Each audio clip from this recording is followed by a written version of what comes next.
Over the course of the Bachelor of Education program, community and relationships have become the foundation for my learning.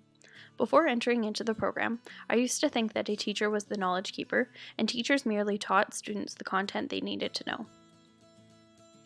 After being in the program, I have begun to see the new role that teachers have within the classroom. I've come to understand that teachers function as a support, guide, and co-learner rather than being the knowledge keeper. I now recognize that teaching is a part of the job, but the act of teaching is not at the core of what teachers do. Instead, it is more about learning and coming together. I have grown to realize the importance of establishing connections and taking the time to develop a community to help support each other while also learning along the way. I continue to learn and grow through the process as both a teacher and an individual. During the first week of classes back in September, Margaret McIntyre Latta shared with us some of the challenges and trials she experienced as a new teacher coming into the profession at the age of 22. While listening to her story, I began drawing parallels between her experience and my own of being a young professional that was nervous, naive, and unsure of what teaching should look like. I was not aware of it then, but I now realize how many important skills were woven into her story that would become vital for us to learn along our journey to becoming teachers.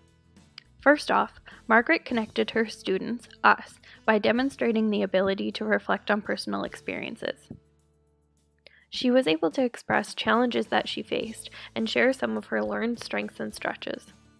She also told the story from the perspective of a lifelong learner by understanding that she did not have all the answers, but still making the effort to constantly try. One of the last days I was at my practicum school, I was able to sit down with a group of students and reflect on my experience. One of my students shared that in the beginning, they were a little confused by who I was and what I was doing in their class.